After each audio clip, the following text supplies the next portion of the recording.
The next topic 2.4 brother meanings of democracy.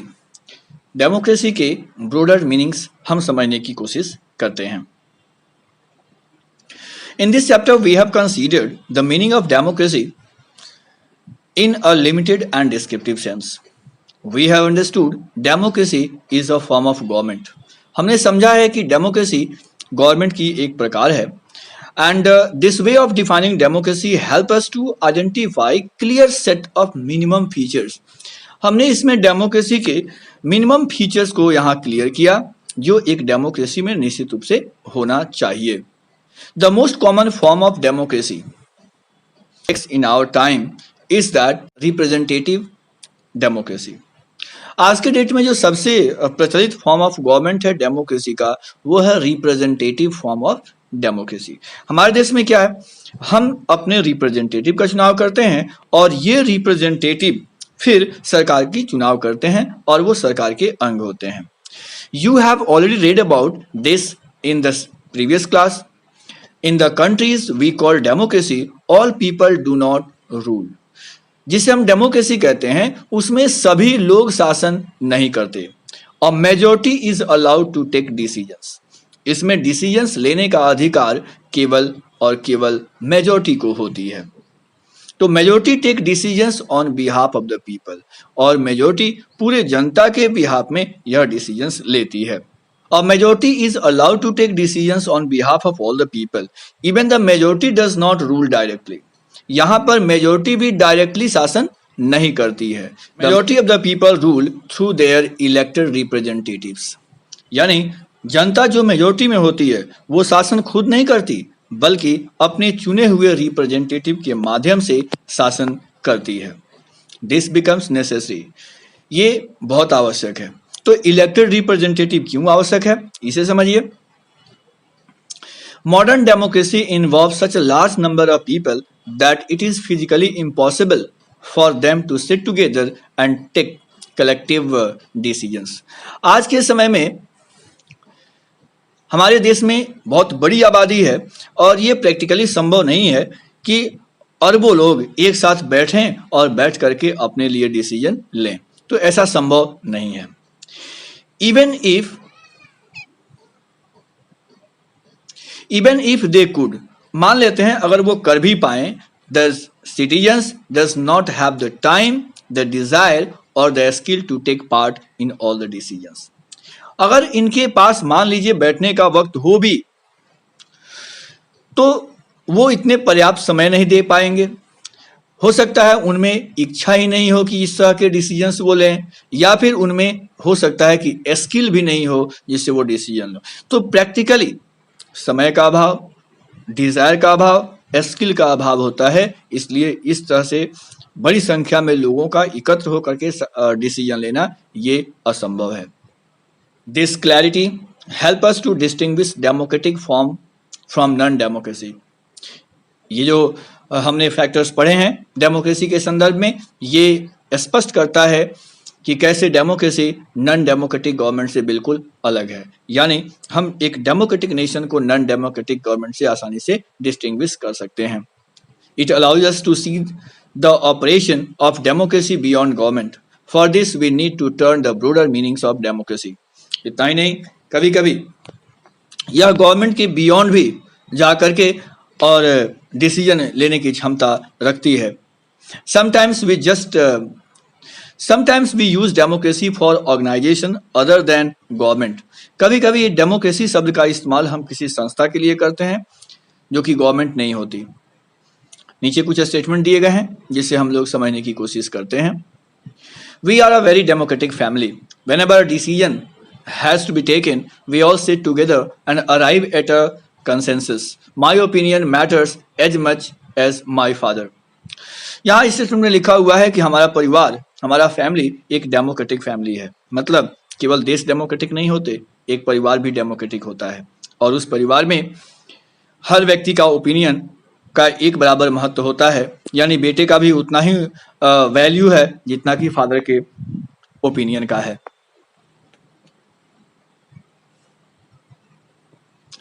I don't like teachers who don't allow students to speak and ask questions in the class. I would like to have teachers with democratic temperament. यहाँ कहा गया है कि मैं ऐसे teachers को पसंद नहीं करता हूँ जो स्टूडेंट्स को क्लास में क्वेश्चन पूछने से मना करते हैं। यानी टीचर्स में डेमोक्रेटिक टेम्परामेंट होना चाहिए। यानी डेमोक्रेटिक केवल नेशन नहीं बल्कि डेमोक्रेटिक एक टेम्परामेंट, एक स्वभाव भी होता है। One leader and his family members decide everything in his party, how can they talk of democracy? One leader and his family, केवल एक नेता और उसके परिवार पूरे पार्टी के बारे में बैठकर डिसीजन लेते हैं, तो वे कैसे डेमोक्रेसी की बात कर सकते हैं? यानी एक बड़ी पार्टी में चंद लोग मिलकर के ही डिसीजन लेते हो तो निसंदेह इसे हम डेमोक्रेटिक पार्टी नहीं कर सकते हैं। This way of using word democracy go back to its basic sense of a method of taking decision. Democracy शब्द का इस तरीके से इस्तेमाल करना एक बार पुनः हमें इस बात का याद लाता है कि इसमें डिसीजन लेने के तरीके कैसे हैं। और डेमोक्रेटिक डिसीजंस इन्वॉल्व कंसल्टेशन। एक डेमोक्रेटिक डिसीजन में कंसल्टेशन होता है जिसमें सभी मेंबर्स शामिल होते हैं। Those who are not powerful have the same say in taking decision as those who are powerful. इसमें हम क्या देखते हैं कि जो पावरफुल हैं उनका भी उतना ही अधिकार होता है जो पावरफुल नहीं है। जैसे परिवार के केस में ही हमने देखा कि फादर के डिसीजन का जितना वैल्यू है उतना ही वैल्यू उनके बेटे के डिसीजन का है। तो इस तरह के जो वैल्यूज हैं ये डेमोक्रेटिक वैल्यूज कहे जाते हैं। तो हम कह सकते हैं कि democracy is not only a form of government, democracy is a temperament, democracy is a thought, democracy is a principle. यह फैमिली में लागू हो सकता है, ये किसी भी संस्था में लागू हो सकता है। तो हम कह सकते हैं कि democracy is a principle. Democracy एक प्रिंसिपल है जिसको हम जीवन के हर क्षेत्रों में लागू कर सकते हैं। Sometimes we use the word democracy not to describe any existing government. कभी कभी ऐसा होता है कि हम डेमोक्रेसी शब्द का इस्तेमाल किसी गवर्नमेंट के लिए नहीं करते but to set up an ideal standard. हम इसके लिए एक आइडियल स्टैंडर्ड सेटअप करने के लिए करते हैं that all democracies must aim to become, ताकि सभी डेमोक्रेसी एक बेहतर डेमोक्रेसी बन सके। True democracy will come to this country only when no one goes hungry to bed. एक सही डेमोक्रेसी उस डेमोक्रेसी को कही जाएगी जिसमें किसी भी व्यक्ति को भूखे सोना न पड़े। In a democracy, every citizen must be able to play equal role in decision. एक डेमोक्रेसी में हर एक व्यक्ति को इक्वल रोल होना चाहिए डिसीजन मेकिंग में। And equal rights to vote, vote देने का एक बराबर अधिकार प्राप्त हो। Every citizens need to have equal information, सबको एक समान इन्फॉर्मेशन प्राप्त होने चाहिए। बेसिक एजुकेशन होना चाहिए और इक्वल रिसोर्स भी इक्वल होना चाहिए and a lot of commitment, और बहुत सारे कमिटमेंट भी होने चाहिए। This also means that no country is a perfect democracy. हम कह सकते हैं इस अनुसार कि पूरी दुनिया में कोई भी ऐसा देश नहीं है जो एक परफेक्ट डेमोक्रेसी हो। The features of democracy that we discussed in this chapter provide only the minimum conditions of a democracy. हमने जो इस चैप्टर में पढ़ा वो केवल मिनिमम कंडीशन के बारे में पढ़ा जो डेमोक्रेसी में देखने को मिलते हैं। It does not make it an ideal democracy. ये एक डेमोक्रेसी को आइडियल डेमोक्रेसी नहीं बनाते हैं। Every democracy has to try to realise the ideals of democratic decision making. हर डेमोक्रेसी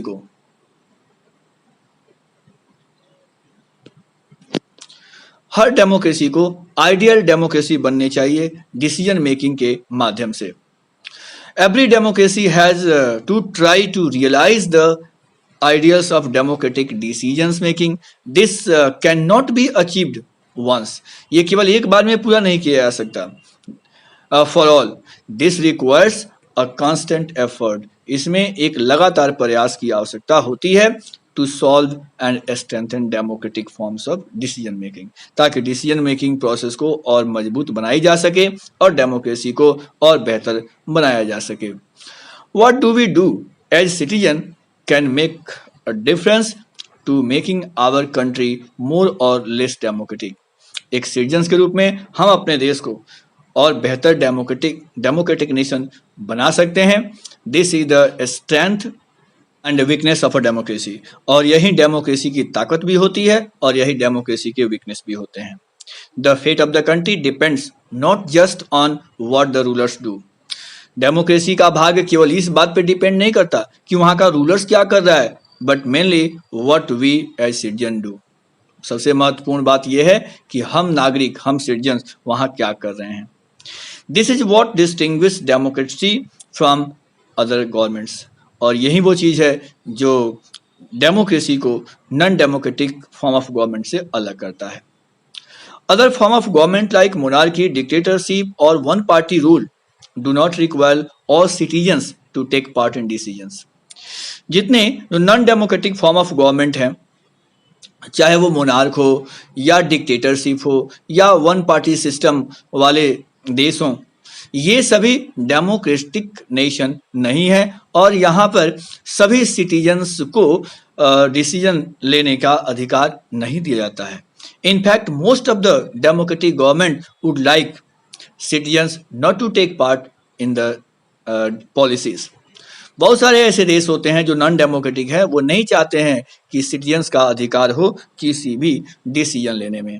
लेकिन डेमोक्रेसी हमेशा ही सक्रिय भागीदारी के आधार पर होती है और इसमें सभी जनता को एक बराबर अधिकार दिया जाता है। That's why a study of democracy must focus on democratic policies. इसीलिए डेमोक्रेसी में डेमोक्रेटिक पॉलिसी पर विशेष रूप से फोकस किया जाता है। तो ये था आपका chapter what is democracy and why democracy. यहाँ पर कुछ एक्सरसाइज दिए गए हैं जो आप लोगों को होमवर्क के रूप में करने हैं। आज के लिए बस इतना ही, फिर मिलते हैं एक नेक्स्ट चैप्टर के साथ। Thank you very much.